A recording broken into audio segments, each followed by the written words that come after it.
మీ ఎలాంటి వ్యాపార ప్రకటనలకైనా వెంటనే మా ఛానల్ సంప్రదించండి. ప్రస్తుతం మనతో పాటు ప్రముఖ ఆధ్యాత్మికవేత్త ఐకాన్ ఆస్ట్రాలజర్ గట్టిపల్లి సురేష్ బాబు గారు ఉన్నారు. సో గురువు గారితో మాట్లాడేద్దాం. నమస్కారం గురుగారు. జై శ్రీమన్నారాయణ. ఫిబ్రవరి మాసం, అందులో మనకి మాఘ మాసం, ధనుస్సు రాశి వాళ్ళకి ఈ నెల ఏ విధంగా కలిసి రాబోతుంది, ఎటువంటి విషయాల్లో ఎక్కువగా జాగ్రత్తలు తీసుకోవాలంటారు? ధనుసు రాశి 2026 సంవత్సరం ఫిబ్రవరి మాసం ద్వాదశ రాశుల్లో ఒకటి ధనుసు రాశి. ఈ ధనుసు రాశి వారికి ముఖ్యంగా ఆర్థిక స్థితిగతులు మనం చూసుకోవాలి. ఇంతవరకు కూడా ఎంత సంపాదించినా కూడా చేతికి డబ్బులు ఉండవు. ఎక్కడ పెట్టినా ఏటో ఒక దాన్ని పోతుంది. రూపాయి కూడబెడతారు వీళ్ళు. చాలా జాగ్రత్తమంతులు. ఏ చిన్న విషయాన్ని కూడా భూతత్వంలో చూస్తూ ఉంటారు. ధనుసు రాశి కదా, ఇలా చూస్తుంటారు భూతత్వంలో ప్రతి చిన్న విషయాన్ని కూడా. ఎవరైనా ఏదైనా అన్నారనుకోండి, అమ్మో చాలా కష్టం వాళ్ళతో, 100 మందికైనా ఒకే సమాధానం చెప్తారు. అలాంటి ధనుసు రాశి వారు ఇక మంచి వ్యక్తులు, ఏదైనా కావాలంటే సహాయ సత్కారాలు చేస్తూ ఉంటారు, ఎవరికి కావాలంటే హెల్ప్ చేస్తుంటారు. అక్కడే బొక్క బోళ్ళ పడతారు, పప్పులో కాలేస్తారు అనమాట. ఎట్లా అంటే రూపాయి దాచిపెడతారు. ఈ దాచిపెట్టే రూపాయి కాస్త ఎవరో ఒకరు వెళ్ళేసి, అన్న అక్క నాకు కొంచెం డబ్బులు అవసరం అనగానే ఇక ఎంత అవసరం ఉందో ఏమో అని చెప్పేసి అని జేబులు దుడిపి మళ్ళీ ఇస్తారు. ఇచ్చిన తర్వాత ఇంకేముంది, వాళ్ళు దొరకరు, రారు, దగ్గర రారు. డబ్బులు అడిగితే ఫోన్ స్విచ్ ఆఫ్ చేస్తారు. ఇంటికి పోతే ఇంటికి తాళం ఉంటుంది, పెద్ద తాటికి తాళం ఉంటుంది. ఇక వీరికి గొడవలు పడి శత్రువు కూడా అవుతారు. ఇక లేదురా బాబు అని చెప్పి వీళ్ళు తెచ్చుకుంటారు, ఎక్కడో దగ్గర కొంత గొప్ప తెచ్చుకుంటారుగా, వీళ్ళు కట్లాక అల్లాడాలి. అసలు వీరు చేతి ద్వారా డబ్బులు ఇచ్చి వీరు అప్పు తీసుకొచ్చి ఆ అప్పు తెచ్చడానికి వీరు జాబ్ చేస్తారు, లేదా వీరు జాబ్ అవసరం అసలు. అట్లాంటి ధనుసు రాశి ఇక ఇన్నాళ్ళు అదే జరిగింది. అందరూ అనుకుంటారు, అమ్మో ఎంత జాగ్రత్తపరుడో, అమ్మో మా అల్లుడు ఎంత జాగ్రత్తపరుడో అండి, అందులో ధనుసు రాశి, మా కొడుకు చాలా జాగ్రత్తపడు ధనుసు రాశి, మా అమ్మాయి ఉంది చూసారా, అమ్మో రూపాయి కూడబెట్టది, తీసుకుపోయి ఏం చేస్తాయా, సమర్పించుకుంటుంది. అట్లాంటి మంచి వ్యక్తులు అనమాట వీరు. ఏది కూడా నిస్సహార్థంగా ఏది ఆశించరు. వీరికి కావాల్సింది ఇష్టమైంది మాత్రమే వీరు అనుకుంటారు తప్పితే ఉచితంగా ఊరికి ఏది తీసుకోరు. అలాంటి వాళ్ళు దొరకడం అదృష్టం. ఒకరింట్లో ఉన్నా సరే ఆ ఇల్లు మొత్తం కూడా అలానే ఉండిపోద్ది. ఇక ఎదగదు కదా, ఎట్లా ఎదుగుతుంది, ఎదగదు. కాబట్టి అలాంటి ధనుసు రాశి వారు కాకపోతే ఒకటిలేండి, ఏదైనా బాధ్యత తీసుకుంటే బాధ్యత రహితంగా కాకుండా బాధ్యతగా తీసుకుని చేస్తారు. కాకపోతే వాళ్ళ దగ్గర ఉన్నట్టు ఒక గుణం ఏంటంటే, అది కొంతమందికి మంచిది, కొంతమందికి చెడ్డది. కొన్ని విషయాల్లో మంచిదే. అది ఏమిటంటే వీరి ఆలోచన తగ్గట్టుగా అందరూ ఉండాలనుకుంటారు.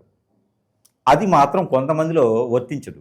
అది అందరూ ఎవరో ఉంటారండి. ఇప్పుడు పెళ్ళైద్ది, భార్య నా ఆలోచనలో ఉండాలంటే కరెక్టే, కానీ నేను చెప్పినట్టే ఉండాలంటే కరెక్ట్ కాదు కదా. సో అలానే వీరికి భార్యాభర్త మధ్య కూడా గొడవలు వస్తూ ఉంటాయి. ఇకపోతే ఆర్థిక స్థితిగతులు వీరికి ఈ రకంగానే వస్తాయి, సంక్షోభాలు. వీరికి రావాల్సిన డబ్బు రాదు. పెట్టుబడి వ్యాపారాలు కూడా వీరు 2 రకాల వ్యాపారాలు చేస్తారు. ఒకటి వ్యాపారం చేస్తారు, ఒకటి జాబ్ చేస్తారు.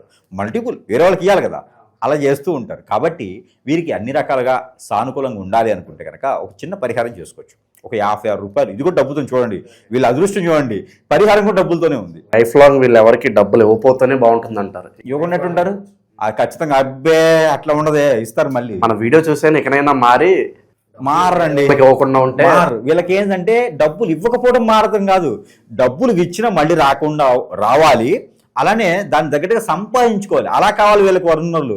అంతేగాని వీళ్ళ మనసు మార్చుకోమంటే అబ్బే మార్చుకోరండి, మారరు వాళ్ళు. కాబట్టి వీళ్ళకి ఏం చేయాలంటే పరిహారం, అది కూడా వీళ్ళ అదృష్టం చూడండి, డబ్బుతోనే ఉంది పరిహారం కూడా. ఒక 56 రూపాయలు తీసుకొని ఏదైనా ఒక గురువారం లేదా బుధవారం వచ్చిన సాయం సంధ్యలో ఈ 56 రూపాయలు తనకి తానే దిష్టి తీసుకోవాలి. అది రూపాయి కాయిన్సా, 10 రూపాయల కాయిన్సా, 5 రూపాయల కాయిన్సా, 20 రూపాయల కాయిన్సా అని పర్లేదు, ఇండియన్ డబ్బు అయితే చాలు. ఈ 56 రూపాయలు తీసుకొని తనకి తానే దిష్టి తీసుకోవాలి, క్లాక్ వైజ్గా 7 టైమ్స్ తీసుకొని అవి ఆ డబ్బులతో గోధుమ పిండి తీసుకోవాలి. గోధుమ పిండి తీసుకొని దాన్ని చిన్న చిన్న ఉండలు చేసుకోవాలి. ఈ ఉండలు చేసి, నాకు ఇలా సమస్య ఉంది, డబ్బు ద్వారా నేను ఇస్తే ఇట్లా అవుతలేదు, నాకు ఏ కార్యక్రమం ముందుకెళ్ళట్లేదు, నాకు నరదిష్టి నరఘోష ఉంది అనుకుంటుంటే కనుక చిన్న చిన్న పేపర్ మీద రాసుకొని, ఆ పేపర్లు రెడ్ పెన్తోనే బ్లూ పెన్తోనే రాసుకొని ఆ పేపర్లు ఈ ఉండలో పెట్టాలి. ఈ ఉండలు తీసుకుని వెళ్ళి ఎక్కడైనా పారేడు నీటిలో వేయాలి, చేపల చెరువులో వేయాలి. వేస్తే ఆ ద్వారా వీరికి ఆదాయ వనరులు పెరుగుతాయి. వీరు మారరు, ఇస్తూనే ఉంటారు. కాబట్టి ఆదాయ వనరులు పెరుగుతాయి. ఇది ఒకటి చేసుకోవాలి. ఇక వీరికి ఆరోగ్య సమస్య, ఈ ఆరోగ్య సమస్య వీరికి ఎప్పుడు కూడా అనీజీగా ఉండడం, అన్ఫిట్గా ఉండడం, నరదిష్టి వల్ల తలకాయ నొప్పి రావడం, సైనిస్, హెడేక్, అలానే థైరాయిడ్, గ్రంథుల సమస్యలు, back pain, shoulder pain, gastric trouble, liver problems, ఇలాంటి ఎప్పుడు కూడా వీరికి వస్తూనే ఉంటాయి. అసలు ముఖ్యమైనటువంటి కారణం ఏంటంటే వీరికి ఎక్కువగా స్ట్రెస్ అవుతుంటారు. దీని ద్వారానే వీరికి జబ్బులు వస్తాయి. కాబట్టి అలాంటి దరి చేరకుండా ఉండాలంటే ఎక్కువ ఆలోచించకూడదు. కాబట్టి అలాంటి దరి చేరకుండా ఉండాలంటే డ్రై ఫ్రూట్స్ కానీ ఫ్రూట్స్ కానీ ఎక్కువ తింటూ ఉండాలి. దీంతోపాటు సాంబారు, రసము ఇలాంటివి ఎక్కువ తింటూ ఉండాలి. ఇదే పరిహారం వీరికి. అలాంటి సాంబార్, రసం లాంటివి ఎక్కువ తింటూ ఉండాలి. వీరికి అలాంటి దరి చేరకుండా ఉంటాయి. ఇకపోతే విదేశీయానం ప్రయత్నించాలనుకుంటే ఇక ఈ ఫిబ్రవరి మాసం మొత్తం కూడా విదేశీయానం ప్రయత్నం అనేది అంత పెద్దగా రాణించదు కాబట్టి ఆ మానుకోవడం మంచిది. ఏప్రిల్ 5వ తారీఖు తర్వాత వారు విదేశీ ప్రయత్నం అనేది చేసుకోవచ్చు. ఆల్రెడీ వెళ్ళాల్సి వస్తుంది, ఆల్రెడీ జాబ్ ఉన్నది అనుకుంటే ఓకే, ఎప్పుడైనా చేసుకోవచ్చు. ఇక ధనుసు రాశి వారు. ఇకపోతే ఈ ధనుసు రాశి వారికి కలిసి వచ్చేటువంటి బిజినెస్, వ్యాపారం, అలానే జాబు ఏదైనా ప్రయత్నం చేస్తే ఈ ఫిబ్రవరి మాసంలో 15వ తారీఖు తర్వాత ప్రయత్నం చేస్తే జాబులు అయితే మాత్రం ఏదో ఒక జాబ్ అయితే వస్తుంది. వీరి జీవితంలో ఒకటి ఉందండి, వీరి జీవితంలో ముందుకు వెళ్ళాలంటే మాత్రం నత్తలాగా వెళ్తారు. కాబట్టి ముందుకు వెళ్ళాలంటే సింహంలాగానో పుల్లానో గుడతలాగా వెళ్ళరు. నత్త అంటే వేసే ప్రతి అడుగు కూడా వెనకొక 10 సార్లు ముందొక 10 సార్లు చూసి అడుగు వేస్తారు. ఆ అడుగు వేసిన దగ్గర వీరికి నచ్చినట్టు విధిగా ఉంటే కనుక అక్కడ ఉండరు. వాడు ₹1,00,00,000 ఇచ్చినా అక్కడ ఉండరు, పరిగెత్తుండి వచ్చేస్తారు. కాబట్టి వీరికి అన్నీ నచ్చాలంటే చిన్న జాబులే వస్తాయి. ఆ చిన్న జాబులు కూడా ఎట్లా ఉండాలి? స్ట్రెస్ అలగకూడదు, స్ట్రెస్ అవ్వకూడదు, వీరిని ఎవరు ఏమో అనకూడదు, అంటే కోపం మళ్ళీను అలాంటి జాబులే చేయాలి వీరు. కాబట్టి బాగానే ఉంటుంది. ఆ చిన్న కానీ వీరు ఎదుగుతానికి ఉంటుంది, కానీ ఒకేసారి ₹1,00,00,000 అయితే వీరికి రావు. ఇక బట్టల షాపులు, మెడికల్ షాపులు వీరికి అద్భుతంగా ఉంటాయి.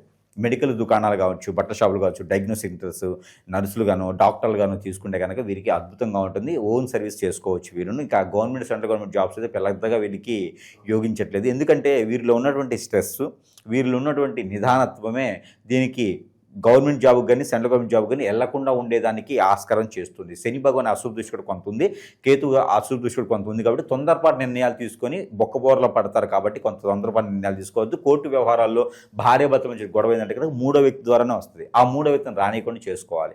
అలా వస్తుంది అంటే కనుక ప్రతిరోజు కూడా హాట్ వాటర్లో తేనె, అలానే బాదం పౌడర్ కొంచెం వేసుకొని ప్రతిరోజు కూడా తాగుతూ ఉంటే కనుక వారికి అలాంటి సమస్యలు రాకుండా ఉంటే, ఖర్జూర పళ్ళు, జాజికాయలు పాలలు వేసుకొని తీసుకుంటే కూడా వీరికి అలాంటి సమస్యలు రాకుండా ఉంటే 3వ వ్యక్తి మధ్యలో రాకుండా ఉంటారు. ప్రతిరోజు కూడా కులదైవానికి, ఇష్టదైవానికి ఏదైనా ఆలయంలో మట్టి ప్రేమ దీపారాయణ చేసుకుంటే కనుక వీరికి కలిసి వస్తుంది. కొబ్బరికాయలు ఒక 5 సమర్పించుకున్న అమ్మవారికి కలిసి వస్తుంది. ఇలాంటి గొడవలు రాకుండా ఉంటాయి. గురుగారు, అలాగే శత్రువులు ఎక్కువగా ఉన్నారు, లేదంటే మేమేం కొనుక్కున్నా కూడా అభివృద్ధిలోకి వస్తున్నా కూడా పక్క వాళ్ళు చూడలేకపోతున్నారు, ఏడుపులు ఎక్కువగా ఉన్నాయి, నరఘోష, నరదిష్టి ఉంది, అలాగే అన్యోన్యంగా ఉంటారు భార్యాభర్తలు, వీళ్ళతో ఎఫ్ఐఆర్ పెట్టుకోవాలనో, వీళ్ళని విడదీసి వాళ్ళ వైపు మళ్లించుకోవాలనో, ఏదో ఒక మందు పెట్టడమో, చెడు క్రియలు ఇలా చేస్తూ ఉంటారు. దీని బారిన చాలామంది పడి ఇబ్బంది పడుతున్నారు. మరి దీనికి సొల్యూషన్ ఏంటని చాలామంది అడుగుతున్నారు. గురుగారు ఏం చెప్తారు వీటికి? ఖచ్చితంగా మనకి ఇప్పుడు కలియుగంలో ఉన్నాం. 2026 సంవత్సరంలో ఉన్నప్పటికీ కలియుగంలో ఉన్నాం. ఈ కలియుగ శాతం కూడా పాపాలు, కర్మలు ఎక్కువగా ఉంటాయి. దీనికి తగ్గట్టుగా ఎక్కడంటే కనుక ఎక్కడ ఉంటుందంటే ఈ ప్రాబ్లము, ఎవరైనా సుఖంగా బతుకుతున్నారన్నా, అంటే నలుగురు ముందు నవ్వినా కూడా చాలా సమస్యే, కొందించుకోవడమే. నవ్వితే కూడా అమ్మో వీరికి ఏం సమస్యలు లేవు కావాలి, ఓర్చుకోలేరు అన్నమాట ఎదుటివాళ్ళు. వీరికి ఏ సమస్యలు లేవు కావాలని చెప్పేసి వీరి మేము 10 ఏడుస్తూ ఉంటారు. అరే సుఖంగా బతికేదానికి లేదు. ఈ రోజుల్లో భార్యాభర్తలు ఎంతో సుఖంగా అన్యోన్యంగా ఉండాలనుకుంటారు. కంఫర్టబిలిటీ చెక్ చేసుకొని పెద్దలందరి సమక్షంలో సాక్ష్యంగా పెళ్లి చేసుకుంటారు. పెళ్లి చేసుకుని కూడా వీరి మధ్యన ఎవరో వచ్చి పొలాలు పెడతా ఉంటారు. ఎఫ్ఐఆర్లు పెట్టుకుంటారు. ఎట్లా ముందు పెట్టడం, హిప్నాటిజం, బ్లాక్ మ్యాజిక్, వశీకరణం, చాతబడి, బాగలముఖి, భానుమతి, ఏక్షిని, బాగా స్పిరిట్, అష్టదిబ్బందన, ఇలాంటి క్రియలు ఎన్నో రకాలు ఉన్నాయి. జీవితంలో ఎదకపోవడానికి గల కారణాలు ఏంటంటే ఇలాంటి క్రియలు చేయించబడటం, ఎవరో మన మీద కన్నేసి మన ఎదుగుదల తట్టుకోలేక, ఇవన్నీ మనకి జాతకాలు అనుకుంటారు చాలామంది కూడా.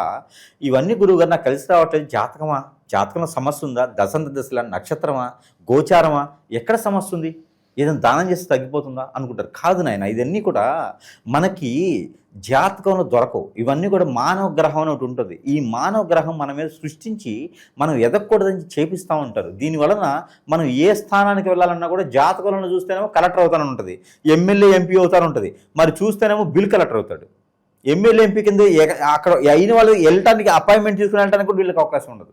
ఏ రోజు ఆ రోజు ఎతుకుతూ ఉంటారు, గొడవలు అవుతూ ఉంటాయి, ఏ పంచాయతీలో ముందుకు వెళ్ళదు, అష్టదిబ్బంది అయిపోతారు అనమాట. కాబట్టి దీనంతా కారణం ఏంటంటే మన మీద ఏడ్చేటి కళ్ళు. మానవ గ్రహం చేసేటువంటి పనులు అంతా ఇంత కాదండి. ఎవరిని నమ్మకూడదు, ఎవరిని పార్ట్నర్షిప్ చేయకూడదు, మన పర్సనల్ విషయాలు ఎవరితో షేర్ చేయకూడదు. ఎందుకంటే దాని అందరి వల్ల ఏదో రోజున మనం ఖచ్చితంగా కాంట్రవర్సీకి వెళ్తాం. ఏదో రోజున మనల్ని హిప్నటైజ్ చేసేసి మనల్ని బొగ్గుపాలు చేసేటువంటి వారు మన చుట్టూతూనే ఉంటారండి. మన బంధువుల్లో, మన మిత్రుల్లో, మన శ్రేయోభిలాషులను చెప్పుకొని తిరిగే వాళ్ళు, మన కొలీగ్స్లోను ఇలాంటి వాటే ఉంటారు. నా గురించి ఇంకోళ్ళకి అవసరమేమో చేయటానికి, నా గురించి తెలిసిన వాళ్ళకే కదా అవసరము. అందుకొని ఎవరిని నమ్మే పరిస్థితి లేదు. మరొక విషయం, ఇది చిన్నపిల్లల మీద పెద్ద పిల్లల మీద జరుగుతూ ఉంది. ఈ యొక్క కలియుగంలో ఏది పాపమైతే జరుగుతున్నావో చేస్తున్నావో తెలియట్లేదు. కానీ ఇవన్నీ కూడా ముఖ్యంగా భార్యాభర్తల మధ్యన అయితే కనుక ఇద్దరు దూరమైపోవటము, ఎవరో తెలియని వ్యక్తులతో ఎఫ్ఐఆర్ పెట్టుకొని ఆస్తులన్నీ సమర్పించుకొని పొరుగు పెక్కేత హోదా డబ్బు పలుకుబడి అన్నీ పోగొట్టుకోవడం, చెట్టుకోలు గుట్టుకోలు అయితే ఉన్నారు పిల్లలు ఈ రోజున. ఎందుకండి 15 సంవత్సరాలు 16 సంవత్సరాల పిల్లలను కూడా వదలట్లేదు ఈ రోజున. ఇది ఒక సంఘాలుగా ఏర్పడేసి ఏదో హిప్నటిజం అని బ్లాక్ మ్యాజిక్ అని చేస్తూ ఉన్నారు. అలాంటి వాళ్ళందరికీ కూడా మనం ఓదార్చడానికి కాకపోయినా కొంతైనా మనం చేసేదానికైతే ఉన్నాము. మనం ఏంటంటే మనకు వచ్చిన విద్యలు మాకు నేర్పే గురువులు మాకేం చెప్పారంటే, మీకు వచ్చి విద్య మంచి జరగకపోయినా పర్లేదు కానీ చెడుకు మాత్రం చేయకండి అని చెప్పారు. అలాగే ఒప్పందాలు చేసుకొని మనం కూర్చొని ఉన్నాము. ఈ రోజుల్లో ఆన్లైన్లో చూస్తే నాకు నెంబర్ ఇంత ఉంది, నాకు ఇంత డబ్బులు వేస్తే నేను ఎవరైనా అమ్మాయి మీ ఒళ్ళో పడుకోబెట్టేస్తా, ఎవరైనా అబ్బాయి నీకు ఆన్సరింగ్ చేస్తా అని చెప్పి జనాలు చాలామంది నమ్మి మోసపోయేసి ఎన్నో రకాల ఇబ్బంది పడ్డోళ్ళు అందరూ కూడా అన్ని ఆలయాలు అయిపోయిన తర్వాత కాశీకి అన్నట్టుగా అందరు గురువులు అయిన తర్వాత సురేష్ దగ్గరికి వస్తూ ఉన్నారు. నా జేబులు ఉండవు, జేబుకి నా చొక్కాకి జేబులు ఉండవు. ఎందుకంటే నాకు డబ్బులు ఇచ్చేవాళ్ళు ఎవరు లేరు. కస్టమర్లు వస్తారు, అన్నీ సమర్పించుకొని అన్ని రకాల ఆ డబ్బులు కూడా పోగొట్టుకొని ఎక్కడ పని అవ్వకుండా సురేష్ దగ్గరికి వస్తూ ఉంటారు. ఇలా నా దగ్గరికి ఈ రోజున 12,000 మంది పై చినుకు కస్టమర్లు బలైనటువంటి వారు ఉన్నారు ఈ రోజున. మెజారిటీగా అందులో భార్యాభర్తలేనండి. భార్యాభర్తలు ఒకటి, పెళ్ళైన వాళ్ళు పెళ్లి కాని వాళ్ళు కూడా ఆడపిల్లల్ని వశం చేసుకోవటం, ఈ హిప్నటిజల్ బ్లాక్ మ్యాజిక్లు. ఇంకోటి ఏంటంటే, ఇక ఎవరైతే గురువుని సంప్రదిస్తామో, నాకు బాలేదయ్యా అని చెప్పి గురువుని సంప్రదిస్తే ఇదే అవకాశంగా తీసుకునేటువంటి గురువు దరిద్రులు, నేనే గురువునని చెప్పుకొని పాత సేవలు చేయించుకునే దరిద్రులు కూడా కస్టమర్ల అవకాశాన్ని వాళ్ళు అందిపుచ్చుకొని వాళ్ళు కూడా డబ్బు ఆదాయం పొందేసి నాకు చేతులు ఎత్తేస్తారు తర్వాత. ఇవన్నీ కూడా మన ప్రేక్షకులు ఆలోచించుకోవాలి. అసలు నాకు సమస్య ఏంటి? జాతకం సమస్య, ప్రకృతిలో దోషాల సమస్య, గ్రహ దోషాల సమస్య, నిజంగా నా మీద గురుగారు చెప్పినట్టుగానే ఏదైనా జరిగిందా? ఒకసారి పరిశీలన చేసుకుంటే మనం అనుకున్న జీవితం చాలా చిన్నది. ఈ జీవితంలో మనం అనుకున్నది సాధించాలి. లేకపోతే అరుంధతిలో 3వ జన్మ 4వ జన్మలాగా మనం ఎత్తుతూనే ఉంటాం. కాబట్టి ప్రతి జన్మ మోక్ష జన్మ అవ్వాలి ప్రతి మానవుడికి కూడా. అంటే కనుక ఈ జన్మలోనే మనం అనుకున్న కార్యక్రమాలు చేయాలి. అందుకని మానవులు ఎప్పుడు కూడా న్యూట్రల్గా ఉండాలి, పాజిటివిటీగా ఉండాలి. అంతేగాని నెగిటివ్ దానికి వెళ్ళకూడదు, అలాంటి ఆచరణ చేయకూడదు. ఏదైనా ఉంటే సానుకూలంగా ఎదుటివారికి సహాయం చేయాలి, లేకపోతే మన పని మనం చేసుకోవాలి. ఎవరు కూడా మనల్ని ఆశించరు. కాబట్టి ఇలాంటి వ్యసనాల జోలు వెళ్ళకండి. ఆన్లైన్లో ఏదో కనిపిస్తూ ఉంది అని ఇంకొకరి జీవితాన్ని నాశనం చేయకండి. అలాంటి చేస్తే కూడా చివరికి మనకే అంటుకునేది అది. కాబట్టి అలాంటి చేయకండి. అలా బలైన వాళ్ళు ఎవరైనా ఉంటే ఖచ్చితంగా సంప్రదించగలిగితే కనుక వారికి నాకు తోచినటువంటి పరిష్కార మార్గం అయితే కనుక చూపించబడేదానికైతే ఎప్పుడు కూడా సహకారం చేసేదానికైతే మనం సిద్ధంగానే ఉన్నాం. కాబట్టి ఎవరు కూడా వనరులు ఉన్నాయి ఈ రోజున నాశనం అవ్వద్దు, ఎవరు కూడా బలవ్వద్దు. ఏదైనా సమస్య ఉందంటే కనుక ఆకలి అవ్వకపోవటం, నిద్ర పట్టకపోవటం, ఆందోళన, చిరాకు, కోపం రావటం, సరిగా తినలేకపోవటం, ఏ పని చేద్దాం ముందుకు వెళ్ళలేకపోవటం, మన మాట వినలేకుండటం, అలానే చెప్తే వినపడటం, అలానే ఒంటరిగా ఉండాలనిపించడం, ఎటన్నా వెళ్ళిపోవాలనిపించడం, నెగిటివ్ థాట్స్ రావటము, కాళ్ళు ముందుకు వెళ్ళకపోవడం, ఆరోగ్య సమస్యలు, ఆర్థిక సమస్యలు, ఏ పని చేసినా ముందుకు వెళ్ళదు, అలానే దరిద్రత మన చుట్టూతోనే ఉంటూ ఇవన్నీ జాతకాలు ఉండవండి. ఏదో చెడు క్రియ జరిగితే చెప్తే జాతకాలు ఇవన్నీ ఉండవు. కాబట్టి ఇలాంటిది ఏదైనా ఉంటే ఖచ్చితంగా సంప్రదిస్తే వారికి పరిష్కార మార్గం అయితే ఖచ్చితంగా మనం అయితే చూపించడానికి సిద్ధంగా అయితే ఉన్నాం. వివాహాలకు అనుకూలంగానే ఉంటుందంటారు గురుగారు. ఇప్పుడు మోడ్జం నడుస్తుంది, ఈ టైంలో మంచిది కాదో నాకు భావన ఉంటుంది సాధారణంగా. ముఖ్యంగా ధనుసు రాశి వారికి ఏంటంటే వివాహ ప్రయత్నాలు వీరు ఏంటంటే కొంత మొండి మూర్ఖులు, వినరు. వీరి భాష, వీరి జాస వీరికే ఉంటుంది. వీరికి ఏంటంటే ఒక లవ్ ఉంటుంది. ఆ దరిద్రం తగ్గట్టుగా ఈ లవ్ ప్రభావం ఎలా ఉంటుందంటే పెళ్లికి ముందు ఒకలా, పెళ్లి తర్వాత ఒకలా ఉంటుంది. ఇక కర్మజాలక పెళ్లి దాకా వెళ్ళింది అనుకున్న ఆ విషయం. అసలు వీళ్ళకి లవ్ ఫెయిల్యూర్, వాసన చెప్పంటే లవ్ ఫెయిల్యూర్ వీళ్ళు. ఇక తుమ్మిదొకటి ముక్కుతో అనుకున్నట్టుగా ఏదో ఇక తప్పతరా బాబు బలవంతంగానో అదో ఏదో చెప్పుకుంటూ పెళ్లికి ముందు ఉన్నటువంటి మనసులు పెళ్ళైన తర్వాత ఉండవు. కాబట్టి వీరు గట్టిగా మూర్ఖంగా పెళ్లి చేసుకుంటారు అనుకోండి. పెళ్ళైన తర్వాత 3 నెలలు 4 నెలలకే గొడవలు అవుతాయి. తట్టుకోలేరు అనమాట. వీరి ఆలోచన వేరే ఉంటుంది, వీరి ఆలోచన వేరే ఉంటుంది. పెళ్లి కాకముందు అది ఎట్లా ఉంటుందంటే మసిపూసి మారేడికాయ అనమాట, మిరాకిల్స్, మాయాలన్నమాట. అవన్నీ కూడా మనసులు మారిపోతే గొడవలు అవుతూ ఉంటాయి. కాబట్టి వీటికి లవ్ మ్యారేజ్ సక్సెస్ అవుతుంది, అరేంజ్ మ్యారేజ్ సక్సెస్ అవుతుంది. పెళ్లి కూడా వీళ్ళు చిన్న వయసులో చేసుకోవాలి, లేకపోతే కష్టం. పెద్ద అయిన తర్వాత చేసుకోవాలంటే వీరికి ఎవరు సపోర్ట్ చేయరు. వీరి దగ్గర సపోర్ట్ తీసుకున్న వాళ్ళు కానీ వీరికి సపోర్ట్ చేసేవాళ్ళు ఉండరు. కాబట్టి వీరికి పెళ్లి అనేది మాత్రం కొంచెం ఆచి చూసి పెళ్లిలో మాత్రం వీరికి తర్వాత మంచి లైఫ్ ఉంటుంది చేసుకుంటే కనుక. ఇకపోతే ఫిబ్రవరి మాసం 2026 సంవత్సరం లేదు కనుక పెళ్లి సంబంధాలు చూసుకోవడానికి అయితే బాగుంటుంది, కానీ పెళ్లి చేసుకోవడానికి అయితే కరెక్ట్గా కాదు. ఏప్రిల్లోనే వీరికి పెళ్లి, ఏప్రిల్ మే నెలలోనే కనిపిస్తుంది. కాబట్టి పెళ్లి సంబంధాలు కుదుర్చుకోవడానికి బాగుంటుంది. దక్షిణ వైపు సంబంధం కుదరకూడదు, అలానే ఉత్తర వైపు సంబంధం కూడా కుదరదు. పరమట ఉత్తరం, ఆ పరమట తూర్పు, ఈ రెండు వైపులు వచ్చేటువంటి సంబంధాలు మాత్రమే వీరు ట్యూన్ చేసుకోవాలి, సైజ్ చేసుకోవాలి. ఇకపోతే ధనుసు రాశి స్త్రీలు, నిరుద్యోగులున్నా, గృహిణీలున్నా, కొత్తగా వ్యాపారం చేయాలనుకున్నా, ఎవరైనా సరే నిరుద్యోగులుగా పెళ్లి కావాలనుకున్నా, విదేశాన్ని వెళ్ళాలనుకున్నా కూడా వీరు ఒక చిన్న పరిహారం చేసుకోవచ్చు. వీరు ఇప్పటివరకు కూడా ఆలోచన విధానం, స్ట్రెస్, ఇంతవరకే ఏందమ్మా తినట్లేదా అట్లా ఉన్నావు అనుకునే విధంగా ఉంటారు వీరు ఫేస్ రీడింగ్. అలాంటి ఫేస్ రీడింగ్ నుంచి ముందుకు వెళ్ళడానికి వీరు ఎక్కువ మాట్లాడరు, ఎవరితో సన్నిహితంగా కలవరు. ఒకవేళ కలిసారంటే ప్రాణం ఇస్తారు, అంత గొప్పగా ఉంటారు. కాకపోతే వీరి ప్రేమ అనురాగం దొరకడం చాలా కష్టం ఎదుటి వాళ్ళకి. వీరి ప్రేమ అతీతం కాదు, పరిమితం కాదు, అతీతం. అంటే విచ్చలవిడితనంతో ఉండదు, కానీ చెప్పలేం. ఎక్కువగా స్ట్రెస్ అవ్వరు వీరు. ఒక విషయాన్ని మర్చిపోవాలంటే వీరికి చాలా ఈజీ, కానీ మర్చిపోరు, కానీ మర్చిపోయినట్టు ఉంటారు. కానీ దేని గురించి దిగులు పడరు, బాధపడరు, ఇబ్బంది పడరు. కాబట్టి కోరికలు అయితే ఉంటాయి వీరికి. ఆ కోరికలు తీర్చుకోవడానికి అయితే మాత్రం నిరంతర శ్రమ చేస్తూనే ఉంటారు వీరు. కాబట్టి అలాంటి స్త్రీలు ఎవరైనా ఉన్నారంటే కనుక మంచి సంబంధాలు రావాలి. వీరికైతే కనుక మార్చిలో పెళ్ళి అయ్యేటువంటి యోచన ఉంటుంది, పెళ్లి సంబంధాలు కుదుర్చుకోవచ్చు. అదే ఫిబ్రవరిలో అయితే పెళ్ళిళ్ళు కనిపించట్లేదు. దీంతోపాటు పెళ్లి సంబంధాలు కుదరాలి, అన్ని విదేశయానం చేయాలి, ఇంకా కూడా ఏదైనా నరదిష్టి కానీ ఇట్లాంటివి ఉన్నాయంటే కనుక, కొంతమేర గ్రహాసాల మించిన దోషాలు ఉన్నాయంటే కనుక చిన్న చిన్న పరిహారాలు చేసుకోవచ్చు. దాంట్లో అయితే కనుక అమ్మవారికి కుంకుమార్చన చేయించి ఆ కుంకుమను ప్రతిరోజు ధరించుకునే దానికైతే కనుక ఖచ్చితంగా వీరికి అద్భుతంగా ఉంటుందని చెప్పొచ్చు. అలానే మనకి చాలా మందిలో కూడా అడుగుతూ ఉన్నారు, గురువుగారు మీ దగ్గర వస్తువులు కూడా దొరుకుతాయి కదా, వస్తువులు తీసుకుని కూడా చాలామంది బాగుపడ్డ వాళ్ళు ఉన్నారు. అలానే మనం చూసినట్టయితే కనుక ఈ వస్తువులు తీసుకొని బాగుపడ్డ వాళ్ళని మనం గమనించినట్టయితే మనది ఎప్పుడైనా గురువు దగ్గరికి వస్తే కొన్ని లక్షల రూపాయలు ఖర్చులు అవుతూ ఉంటాయి. అలానే ఈ వస్తువులు తీసుకోవడం వల్ల కూడా వాళ్ళు అన్ని రకాల సానుకూల కొంతమేర ఉపశమనం అయితే లభ్యపడుతుంది. దాంట్లో ఒకటిగానే ఇది శక్తి యంత్రం. ఇది శక్తి యంత్రం ఇంట్లో పెట్టుకోవాలన్నమాట. వ్యాపార సంస్థలో కూడా పెట్టుకోవచ్చు. ఇది మంత్రోచ్చారణ చేసి ఉంటుంది. కావాలంటే అన్ని రేట్లో దొరికితే షాపుల్లో అలా కాదు, ఇది మంత్రోచ్చారణ చేసి ఉంటుంది. ఈ శక్తి యంత్రము ఇంట్లో పెట్టుకొని ధూపం వేసినట్టయితే కనుక వారికి అష్టైశ్వర్య ప్రాప్తి కలుగుతుంది. ఇకపోతే మన దగ్గర స్పిరిట్ ఒకటి ఉండిద్ది. స్పిరిట్ అంటే స్పిరిట్ కాదు, ఇది ఒక సెంట్. ఈ సెంట్ వచ్చేసి ఇంట్లో స్ప్రే కొట్టుకోవాలి. ఇలా జస్ట్ ఇలా స్ప్రే కొట్టుకోవాలి. ఇది 2 రోజులకు ఒకసారి 3 రోజులకు ఒకసారి జస్ట్ రూమ్లన్నీ కూడా స్ప్రే కొడితే ఇంట్లో ఉన్నటువంటి చేతబడి, హిప్నటిజం, బ్లాక్ మ్యాజిక్, ఆగలముక్కి ఏదైనా ఇంటికి చేయించినా, ఒకళ్ళొకరు కాకుండా పోయినా, డబ్బు ఆదాయం రాకపోయినా, ఇంట్లో ఏదైనా నెగిటివిటీ ఉన్నా, చెడు క్రియలు జరిగినా కూడా ఈ స్ప్రే కొట్టడంతో అన్ని రకాల సానుకూలం పడుతూ ఉంటుంది. ఇక మన దగ్గర అందరికీ తెలిసిన విషయమే ఇది ఆరావళి కాటుక. ఈ ఆరావళి కాటుక ఇంట్లో ఉండడం ద్వారా ఈ ఆరావళి కాటుక చిన్నపిల్లలు, పెద్ద పిల్లలు, అలాగే పెద్దవారు అందరూ కూడా పెట్టుకోవచ్చు. మగవారు అయితే తలలోనూ, ఆడవారు అయితే కంటికి పెట్టుకోవచ్చు, కారికాల్లో పెట్టుకోవచ్చు, చిన్నపిల్లలు అయితే నుదురు పెట్టుకోవచ్చు.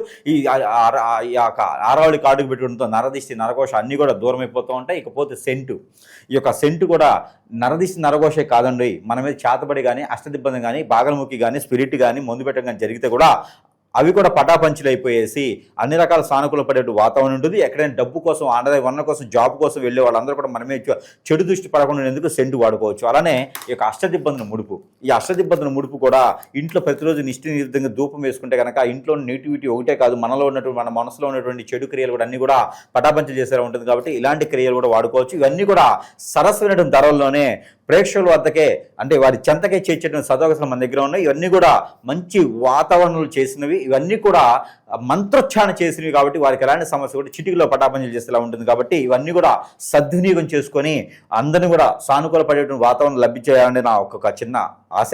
కాబట్టి అందరూ కూడా బాగుండాలి, అందులో మీరే ఉండాలి. కాబట్టి అన్ని రకాలు వాడుకొని అందరూ బాగుండాలని కోరుకుంటూ ఉన్నాను. జై శ్రీమన్నారాయణ.